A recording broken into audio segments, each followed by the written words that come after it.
All right, so I'm 1 year post-op today. What, 1 year? February 18th, 2019 was the date of my first surgery. And so now I'm gonna show you guys kind of an update on what it all looks like now.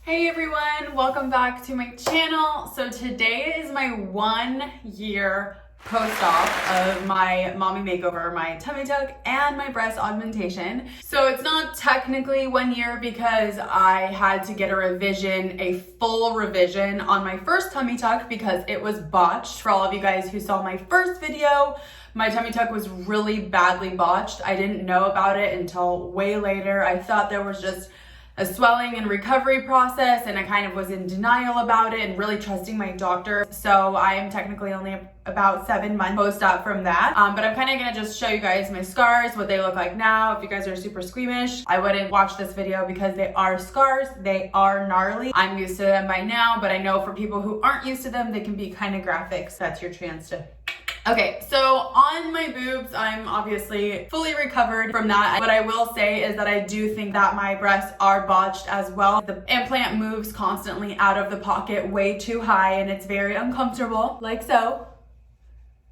I just don't think that that's normal. Sorry for doing that. I asked a lot of people, they said that that doesn't happen to them. When I lay down, they go all the way to the sides. If I'm picking up something from the floor, the gravity kind of causes a pain. And I've asked a lot of people who have implants and they say that that doesn't happen to them. So I'm just lucky twice in a row. I guess I could kind of assume that that was gonna happen considering the fact that I was botched on my tummy tuck. Why would I think that he would have done a good job on my breast? I got them done because I had always had a 38 double D, huge breast.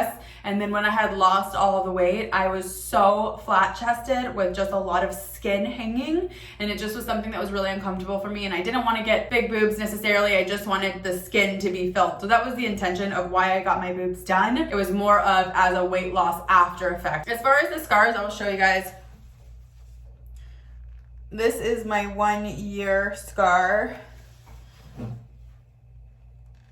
on both sides. So they're super light. I mean, when do you really notice them? I mean, there's not times that all your clothes are off and whatever, and so they don't bother me at all. I did get a donut lift, and that means that they physically removed this part, re-put them back on. I guess somehow I didn't connect that that was gonna happen. I guess the surgery was just so overwhelming for me. It was hard for me to take on everything that was about to happen. I was also so scared. I woke up and that was that. As far as my tummy goes, obviously you guys have seen, especially if you follow me on Instagram, just like all of the drama that unfolded from that. Really hoping that it was all gonna be okay, and through time it was all gonna come down and the swelling was gonna come down and it was gonna be the way that I wanted it to be. But it turned out that my tummy was just really badly botched and the doctor did not remove even close to enough skin. So I had to get it redone, and unfortunately because I had already had a tummy tuck, I ended up with a vertical scar because there wasn't enough skin to remove. So I'll show you guys kind of what happened.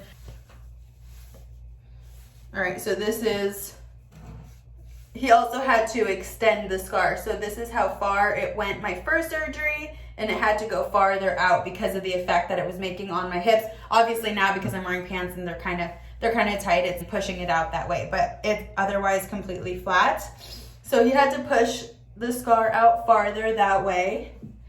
And my first scar, if you guys followed me, was like here. So he moved the scar down, and then the reason why I have this is because this is my old belly button. There wasn't enough skin to move it so far to not end up with a vertical. I don't know if that makes sense, but that's what that is. So over time it will fade, but again, this is another one of those things that's like, you know, you can cover it up with underwear. So most of the time you won't end up seeing it, and then the vertical scar will turn white and kind of blend in with my other stretch marks. And then my belly button, this is my new belly button. I think he did a pretty good job. It looks pretty natural. You can tell that there is a scar, you know, especially up close. But I think overall he did a good job. So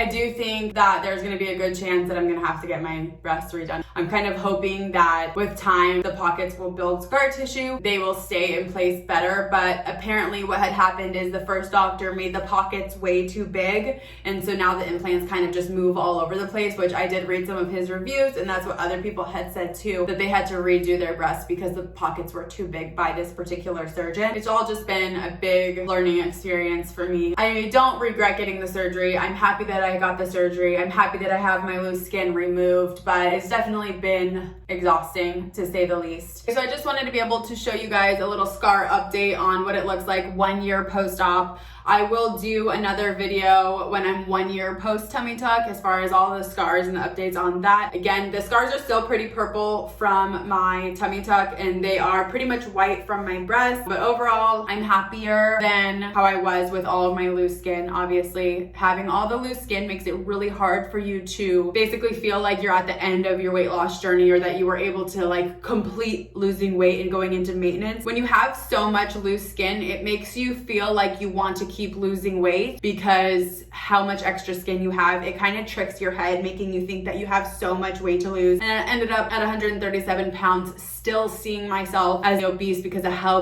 big my stomach still was. And so that was such a huge part for me, as that I wanted to be able to like finally exist in the body that I had built for myself, which was just feeling impossible. So I do feel like the surgery did give me that, and that part I'm super appreciative for. I'm super thankful for getting my surgery, just to be able to move and focus more into maintenance and not on this never-ending weight loss journey, because there is a certain point, your weight loss journey is a never-ending journey for sure, but at some point you do need to be able to focus more on maintenance and less on a loss. As far as like ab exercises and stuff like that, I haven't done that. It's definitely still tender for me. So that's not something I'm ready for right now. I think the doctor does clear you for ab workouts at 6 months, but for me it still feels really tender. So I just need to go back for a follow-up appointment, kind of just explain what's happening and how I'm feeling, and I'm sure it's all gonna be fine. And then I will also update you guys on what I decide to do about my situation. Thanks for watching, and I will see you guys in the next video.